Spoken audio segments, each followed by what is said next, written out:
예, 김광진입니다. 후보자께서 지금 거주하고 계시는 데가 잠원동 아파트시지 않습니까?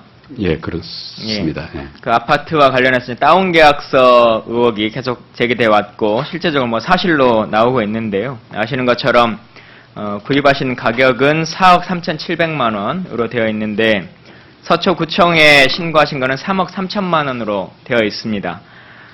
물론 2006년도에 이것이 법제화돼서 그 당시에 관례였다 이렇게 말씀하실 걸로 생각이 됩니다만은 어쨌든 정당하게 세금을 납부할 수 있는 방법이 있었음에도 불구하고 이제 절세 혹은 탈세를 하신 건데 이에 대해서 입장이 있으시면 말씀해 보십시오. 그 당시에 부동산 거래를 하면서 공인중개사에게 그 부분을 위임을 했던 것인데 공인중개사가 그 당시에 거래 관행에 따라서 시가 표준액으로 그렇게 신고를 한 것으로 알고 있습니다. 공인중개사가 그렇게 하려면 4억 3천만 원짜리 계약서와 3억 3천짜리 계약서를 두 개를 만들어야 된다는 거 알고 계시죠? 예, 뭐 결과적으로 보면 뭐 그렇게 작성해야 되는 걸로 그렇게 작성해서 신고한 예. 것이 맞죠? 이와 관련해서 국민들께 뭐 사과하실 의향은 없습니까? 그 당시는 법제가 지금과 좀 달랐다는 점과 또 거래 관행 등을 좀 감안해서 대부분의 후보자들이 이와 비슷한 상황일 때 사과 표명은 해왔거든요. 후보자께서는 사과 표명할 의향이 없습니까? 뭐 잘못된 부분이 있는지 더 잘 검토를 해서 필요한 조치가 있으면 조치하도록 하겠습니다. 후보자께서 현직 법무부 장관이시기도 한데 계속 아까도 법을 잘 몰라서 그랬다, 법을 더 검토하겠다 이런 식으로 답변하시는 것은 조금 이해되지 않는다는 말씀을 드리고요. 전관예우도 마찬가지고 이 부동산 문제도 마찬가지입니다만은 후보자는 지금 뭐 기본적으로 나와 있는 것만 봐도 우리가 흔히 연봉이라고 말하는데 후보자는 월봉으로 1억씩을 받으셨다는 거 아닙니까? 그 정도의 금액이 전관예우로 그 정도 급에서는 정당하다, 관례화되어 있다라고 하는 생각을 갖고 계신 것 같아요. 그 정도의 보수는 상식선에서, 후보자가 생각하는 상식선에서는 적당한 선이다라고 생각하시고 계신 거죠? 국민들의 눈높이에서는 맞지 않는 많은 급여를 받은 점에 대해서는 거듭 송구하다는 아니요, 후보자가 생각하시기에는 나 정도의 전관이면 그 정도의 보수는 정당하다라고 판단하고 계시죠? 그렇게 생각하고 있지는 않습니다. 늘 부족하다고 생각하고 또 여러 가지 검토할 부분들을 놓친 부분들도 있다 이렇게 생각하고 있습니다. 저는 후보자께 이 말씀을 꼭 드리고 싶습니다. 그러니까 대통령께서도 오래도록 쌓여있던 적폐를 해소하기 위해서 총리 후보자로 내장했다 이렇게 뭐 말씀하시기도 했는데 후보자께서 살아오셨던 여러 가지 것들의 모습들이 관례라고 하는 이유, 대부분의 사람들이 이렇게 하고 있다라고 하는 그 기득권의 일들을 끊임없이 해오셨던 것 같아요. 그래서 어찌 보면 그 적폐의 대상 중에 하나이시기도 한데 이게 사법부에서는 또 이렇게 볼 수 있습니다만 조금 다른 관점에서 보면 아까 어떤 의원님께서 수요와 공급의 법칙이다 뭐 이렇게 말씀하셨고 하기도 합니다만은 똑같거든요. 지금 제가 국방위원입니다만은 군피아 양성해가지고 장군들이 옷 벗고 나가면은 방산업체 취직하고 하는 것도 다 그러면 업체의 수요와 공급의 법칙이죠. 선주업체에 해양수산부 고위공직자 나가서 선주업체에 나가고 그렇게 세월호 사건 벌어지고 하는 것도 수요와 공급의 법칙이죠. 우리가 이제 그런 것들을 좀 털어내자라고 하는 것들이 박근혜 대통령의 주장이신 걸로 제가 알고 있는데 그러기에는 조금 맞지 않다라고 하는 말씀을 좀 드리고요. 아까 오전에 제가 기부금 200만 원 말씀드렸는데 그거 혹시 좀 확인해 보셨습니까? 아직 확인이 안 됐습니다. 그 기억이 정확하게 안 나고 있습니다. 한번 좀 시간을 주시면 집에 가서 좀 자료도 좀 혹시 있는지 그때 자료를 좀 보고 그렇게 보겠습니다. 누군지는 모르겠습니다만은 아예 기부를 했는지 자체도 기억이 안 나십니까? 3번에 나눠서 하셨는데. 예, 그 자체가 잘 기억이 안 납니다. 좀 시간을 주시면 알아보겠습니다.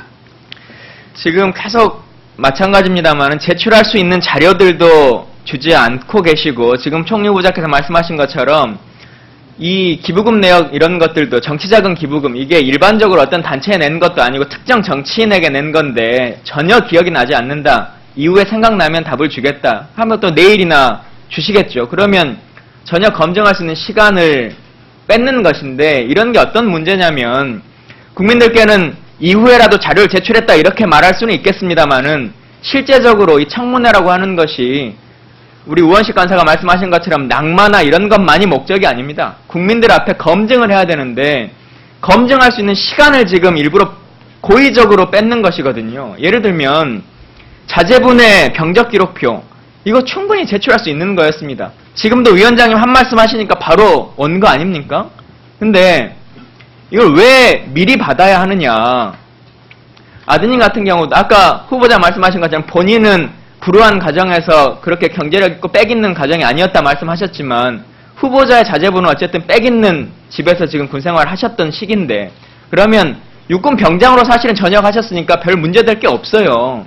빨리 제출해 주시면 아무 문제 없이 넘어갈 수 있는 건데 지금 저희가 받아오면 아드님은 주특기가 3번 바뀌거든요. 보병에서 물자관리병으로 옮겼다가 다시 또 PC병으로 바뀌는데 PC병이었는데 아드님이 회사에 냈던 이력서에는 부관으로 일했다고 또 되어 있어요.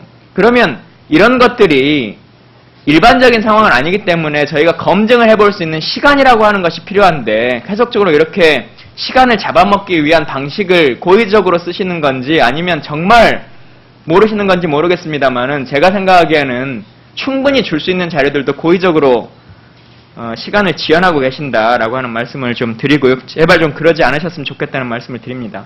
그리고 관련해서 병역 문제도 사실은 후보자 본인의 병역 이것도 입증에 대한 책임은 후보자에게 있는 겁니다. 저희가 야당이 무슨 증거를 찾아내가지고 이걸 해야 되는 것이 아니라 후보자께서 충분히 저는 소명할 수 있다고 봅니다.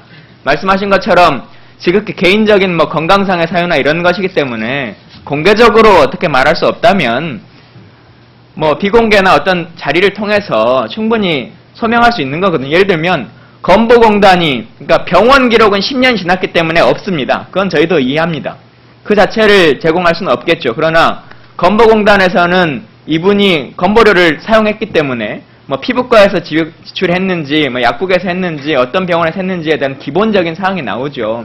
그 자료도 확인을 좀 하려고 했는데 거기도 10년 지나서 다 자료를 폐기했다라고 제가 들어서 제출을 못하고 있는 겁니다. 후보자님, 그 자료를 법무부 장관 청문회 하실 때는 마지막 날 밤 8시에 개별적으로 또 말씀하셨다고 하는 거 아닙니까? 자료가 없다는 말씀을 드렸는지 모르겠는데 그 자료가 없다라고 제가 보고 들었습니다. 10년 지나서 폐기됐다고 하는데 건보공단에서는 있다고 하고 있고 저희한테 온 자료에 후보자 본인이 개인 서류인데 동의를 해주지 않고 있어서 제출하지 못한다라고 만약 했습니다. 그렇다면 제가 동의를 하겠습니다. 만약 그렇다면 제가 여러 번 확인했었는데 건보공단에도 자료가 10년 지나서 폐기됐다라고 들었는데 그 자료 그러면 이렇게 다 줄 수 있는 거거든요. 그러니까 줄 수 있는 자료 주시고 뭐 아주 편하게 보자면 후보자께서 대학 시절에 이 병을 알아왔다 하셨고 10몇 년 동안 17년 동안 알았다고 하니까 17년 동안에 본인의 사진 한 장도 저희한테 제공하지 못한다는 것은 좀 국민들이 이해가 안 되잖아요. 그래서 그런 것들에 대한 것을 제가 공개적으로 어디에 뭐 옷을 벗어서 증명하라 이런 것들이 아니지 않습니까? 비공개로 충분히 설득할 수 있는 것들은 저희가 국민을 대신해서 질문을 드리는 것이니까 그걸 납득할 수 있도록 조치를 취해주시면 좋겠다는 말씀 드립니다. 지금 메르스와 관련해서 계속적인 문제제가 있고 후보자가 총리가 된다면 또 이것과 관련한 것을 중점적으로 해야 될 텐데 메르스와 같은 이런 사건이 벌어졌을 때 소위 컨트롤 타워는 어디가 되는 것입니까? 지금으로서 이제 중대 재난에 해당한다면 중대본부 경우에 현재 지금 총리 후보자께서도 국무위원이시잖아요. 법무부 장관이니까. 그렇습니다. 그래서 지금 어디가 컨트롤 타워입니까? 지금은 기본적인 책임은 복지부 장관이 지고 있고 그것을 범정부적으로 지원하고 있는 것으로 알고 있습니다. 범정부적으로 누가 컨트롤 타워 역할을 하고 있습니까? 지금 총리 권한대행을 하고 있는 부총리께서도 얼마 전에 대책회의도 했고 각 정부 부처들의 부총리가 컨트롤 타워라고 오전에 또 브리핑을 했었던데요. 부총리께서 지난주에 해외에 다녀오셨죠? 그러니까 이것이 단계가 진행되면서 컨트롤 타워가 점점 위로 올라가서 예, 상향이 됐습니다. 예.